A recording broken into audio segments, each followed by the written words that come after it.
Today is September 22nd.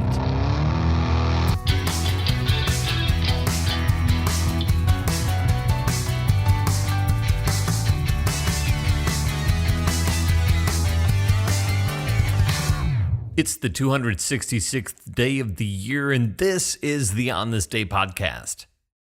Today is World Car Free Day, a day on which motorists around the world are encouraged to go car free, give up their cars for the day and take public transportation, ride a bike, go for a walk, break out the broomstick, or apparate. So the plan for the day is this.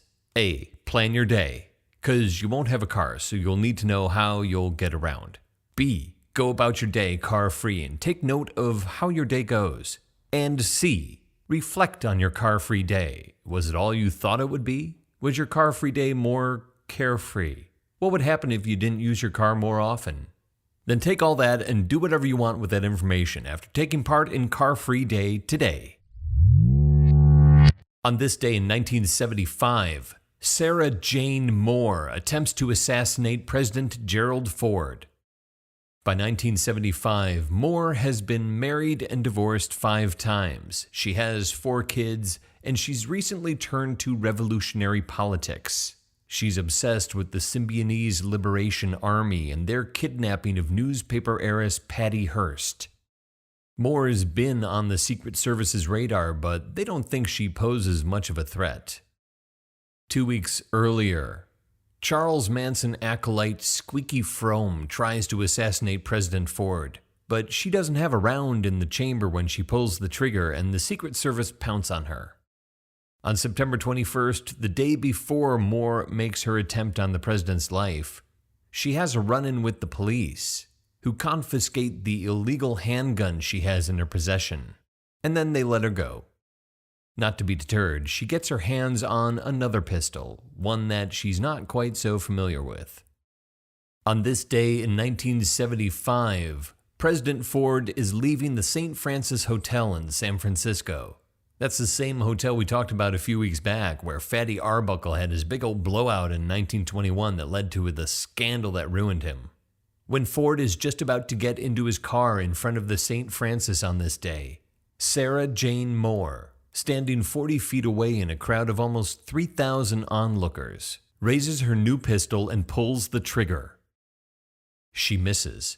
She's unaware that the pistol's sight is off by as much as 6 inches. She raises her arm again and takes aim at Ford a second time. In the split second before she can pull the trigger, a Vietnam vet named Oliver Sipple lunges at her, causing her second shot to go wild. It hits a taxi driver named John Ludwig. Ludwig survives, as does President Ford, who escapes unharmed. Sipple is proclaimed a hero. And Sarah Jane Moore, who tries to assassinate President Gerald Ford on this day in 1975, is sentenced to life in prison. She's released in 2007 after serving 32 years. On this day in 1979, a brilliant flash of light identified as a double flash is detected off the coast of Antarctica in the direction of South Africa by a U.S. satellite orbiting the southern hemisphere. The incident is known as the Southern Atlantic Flash, or the Vela incident. The flash is observed near Bouvet Island, a Norwegian dependency in the southern Atlantic. It's the most remote island in the world, and it's observed by a satellite developed as part of Project Vela, a U.S. satellite system designed to monitor compliance with the 1963 Partial Test Ban Treaty. At first, it's believed to be a nuclear explosion, the double flash being a signature characteristic of a nuclear weapons test. It's thought to be a South African nuclear test, and then some begin to suspect it as an Israeli nuclear test, and then an Israeli nuclear test conducted in collaboration with South Africa, and then a scientific panel convened by the Carter administration determines that, quote, the September 22nd signal was probably not a nuclear explosion. Reconnaissance flights detect no nuclear radiation in the area over subsequent days, as has been detected after other nuclear weapons tests observed by the Vela satellites in previous years. Scientists even take samples from sheep in Australia and New Zealand, but find no traces of any contamination from a nuclear test in that area of the Indian Ocean, where the flash is observed, as they would expect to find. So the satellite itself is considered. Perhaps it's just a malfunction of some kind. The satellite that observes the signal, Vela Hotel 6911, is 2 years past its design lifetime, but it still checks out as functioning properly. So then the thought is that the signal is what's called a zoo event, a consequence of the impact of a small meteoroid on the satellite. For the next 2 decades, scientists at Los Alamos Laboratories in New Mexico, SRI International, Sandia National Labs, and elsewhere study whatever data they can get their hands on. Much of it is classified, to determine what exactly the signal was that flashed in the southern sky on this day in 1979.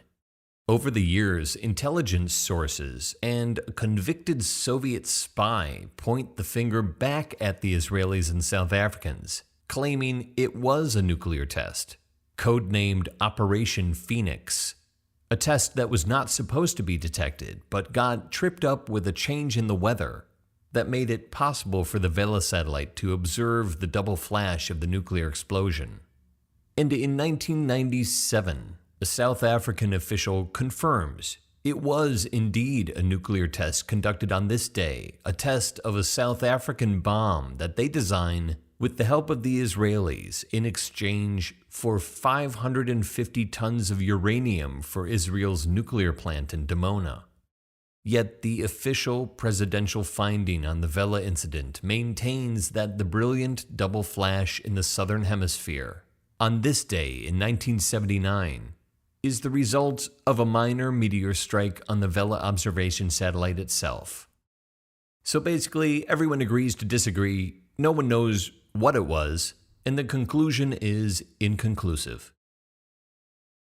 There are 100 days left in the year. On This Day is produced by me, Dave Schultz. Thank you very much for listening. On this day in 1980, Iraq invades Iran in the wake of the Iranian Revolution, fearing a similar insurgency in Iraq and also to take advantage of Iran's weakened post-revolution state. The Iran-Iraq war drags on for nearly 8 years before ending in a stalemate in 1988. 2 years later, Iraq invades Kuwait. So if you're still listening, what do they say? The rest is history. Talk to you tomorrow.